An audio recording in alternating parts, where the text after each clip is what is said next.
Alrighty, it's time to ask the obligatory question that I ask at the beginning of every single one of these reviews, which is, in your opinion, what is the greatest piece of fiction of all time?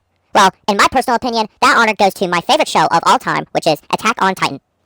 But it is followed in close second by my second favorite show of all time, which is Avatar The Last Airbender. And of course, when I mean Avatar The Last Airbender, I'm talking about the original classic from Nickelodeon that ended in 2007, and not the shitty Netflix live-action remake. Do not watch that. That show is horrible. In case it wasn't obvious, today we're going to be reviewing the Jazwares Avatar The Last Airbender Book 3 Aang. Or, if you're M. Night Shyamalan, Aang.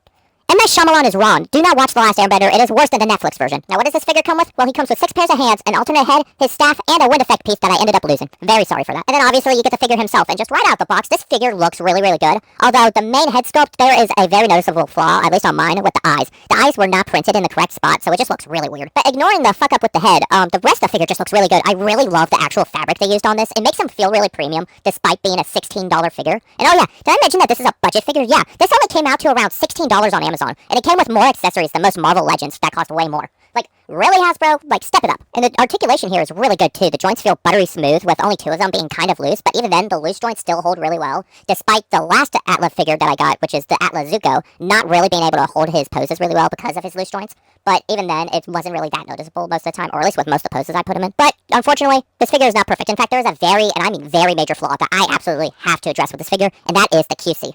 The QC on this figure is horrible. First of all, I already mentioned the head sculpt and how the eyes were messed up there. So that's why all these poses I have is alternate head sculpt on. But even without the head sculpt issue, there's still the very major issue of the fact that he keeps splitting in half! No, I am not joking. He is cosplaying fucking Gojo regularly. And I don't know why. I got him out of the box. He split in half. I replaced his head. He split in half. I tried posing him for this fucking video, and he kept splitting in half. And I would be fine with this if it was only on this figure. But it is not only on this figure. It is also an issue on their Zuko. Jazwares. I don't know how in the hell you can't keep these figures in one piece. But, like, I don't care if you need to increase the fucking price of the figure in order to fix this problem.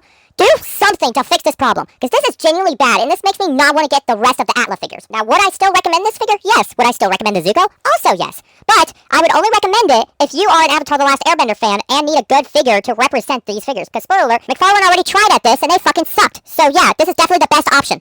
Yeah, thank you guys for watching. There might be a slight delay in the next time I upload, specifically around 2 or 3-ish days. I'm going to be going up to Kentucky to see some family. So, yeah, I promise to do some fig hunting while I'm up there at least.